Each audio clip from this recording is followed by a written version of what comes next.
ഇപ്പൊ state award കഴിഞ്ഞ ദിവസം പ്രഖ്യാപിച്ചല്ലോ, മമ്മൂട്ടിക്കാണ് ബെസ്റ്റ് ആക്ടർ. അപ്പൊ എന്താ തോന്നുന്നു? മമ്മൂട്ടി അർഹിക്കുന്നുണ്ട്, മമ്മൂട്ടിക്ക് കൊടുക്കണ്ട. പക്ഷേ ഒരു എൻകറേജ്മെന്റ് ഇല്ലാണെങ്കിൽ ആസിഫ് അലിക്ക് കൊടുക്കാമേ. കാരണം ആസിഫ് അലിക്ക് അതിൻ്റെ ഒരു അവാർഡ് കിട്ടിയിട്ടില്ല. മറ്റേ മമ്മൂട്ടിക്ക് ഇത് 7ാമത്തെ തവണ കിട്ടുന്നത്. ഇത് മമ്മൂട്ടി അർഹിക്കുന്നത് തന്നെയാണ്. കാരണം ബ്രഹ്മയുഗത്തിൽ അതുപോലെ പെർഫോം ചെയ്തിട്ടുണ്ട്. ബ്രഹ്മയുഗം മാത്രമല്ല, റൊഷാക്ക്, നൻപകൾ, പിന്നെ കാതൽ, ഒരുപാട് നല്ല സിനിമ ചെയ്യുന്നുണ്ടായി. ഇപ്പോൾ കളിംഗ വേറൊരു പടം വരുന്നുണ്ട്, നല്ല സിനിമകൾ പുള്ളി ചെയ്യുന്നുണ്ട്. അതെല്ലാം മോഹൻലാൽ മമ്മൂട്ടിനെ പഠിക്കേണ്ട കാര്യമാണ്. ഇപ്പോൾ ഒരുപാട് നല്ല സിനിമകൾ ചെയ്യാം. അങ്ങനെയാണെങ്കിൽ മമ്മൂട്ടിക്ക് എന്തുകൊണ്ട് നാഷണൽ അവാർഡ് കിട്ടുന്നില്ല? കാരണം പുള്ളി പൊളിറ്റിക്കൽ അല്ലാത്തതുകൊണ്ട്. പ്യുവർലി ഈ അവാർഡ് ഒന്നും ജെന്യൂൻ അല്ല. ഇപ്പോൾ മോഹൻലാലിന് വാൾക്കർ അവാർഡ് കിട്ടിയത് ബിക്കോസ് ഈ BJPയുടെ RSS ആയതുകൊണ്ടുണ്ട്. അതേപോലെ കമലഹാസന് കൊടുത്തിട്ടില്ല ദാദാസാഹിബ് ഫാൽക്കെ അവാർഡ്, രജനീകാന്ത് കൊടുത്തിട്ടുണ്ട്. ഈ അവാർഡ് ഒന്നും ജെന്യൂൻ അല്ല.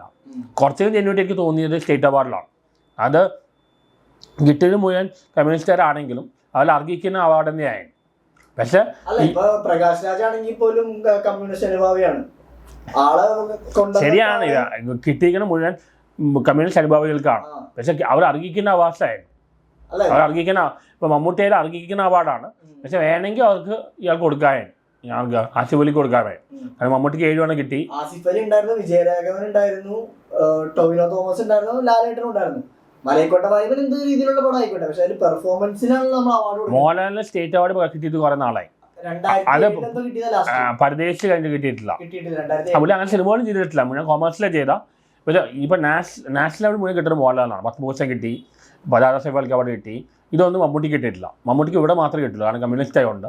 BJP അല്ലാത്തതുകൊണ്ട് പുള്ളിക്ക് ഒന്നും കിട്ടുന്നില്ല.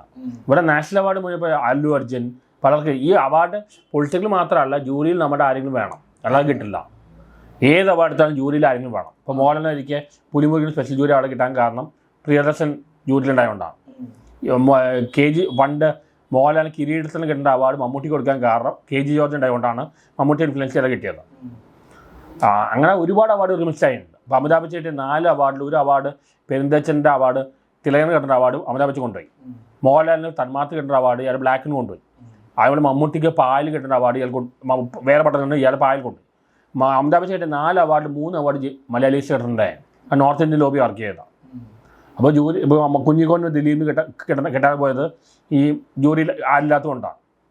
ഒരിക്കൽ സ്റ്റേറ്റ് അവാർഡ് പ്രണയത്തിന് മോഹൻലാലിന് കിട്ടേണ്ടതായി ദിലീപിന് കൊടുക്കാൻ കാരണം ഗണേഷ് കുമാർ ദിലീപിന് സപ്പോർട്ട് ചെയ്തുകൊണ്ടാണ്. ഇങ്ങനെ ഒരുപാട് അവാർഡിൽ മമ്മൂട്ടിക്ക് 22 തവണയും മോഹൻലാലിന് 15 തവണയാണ് നാഷണൽ അവാർഡ് മിസ്സായത്. ഈ ഒരു award even Nobel prize genuine അല്ല, കാരണം ഒബാമയ്ക്ക് ഒരിക്കൽ കൊടുത്തത് ഒട്ടും ജെന്യൂൻ അല്ല. ഒരു ഓസ്കാറോ ഒരു അവാർഡ് ജെന്യൂൻ അല്ല. ശരിക്കും പറഞ്ഞാൽ ആടുജീവിതത്തിലെ അഭിനയത്തിന് പൃഥ്വിരാജിന് അവാർഡ് അർഹിക്കണ്ടായിരുന്നു. അത് ഒരുപാട് സ്ട്രെയിൻ എടുത്തു, അതും കൊടുത്തില്ല. അപ്പോൾ അതിൽ പറഞ്ഞു കേട്ടാൽ 4-5 ജൂറിയുടെ കാര്യമല്ല കാര്യം. അതാണ് ഇപ്പോൾ അമീർ ഖാൻ എന്ന അവാർഡ് വാങ്ങിയത്. ജഗതി പറഞ്ഞ പോലെ ജനങ്ങളുടെ അവാർഡാണ് ഏറ്റവും വലിയ അവാർഡ്. ഇപ്പോൾ ശിവാജി ഗണേശൻ പണ്ട് വലിയ ആക്ടറിനായി, അയാൾക്ക് ഇതര അവാർഡ് കിട്ടിയിട്ടില്ല. അവാർഡ്സ് ഒന്നും ജെന്യൂൻ അല്ല. ഒന്നെങ്കിൽ പൊളിറ്റിക്കൽ, ഇല്ലെങ്കിൽ ജൂറിയിൽ ആരെങ്കിലും വേണം.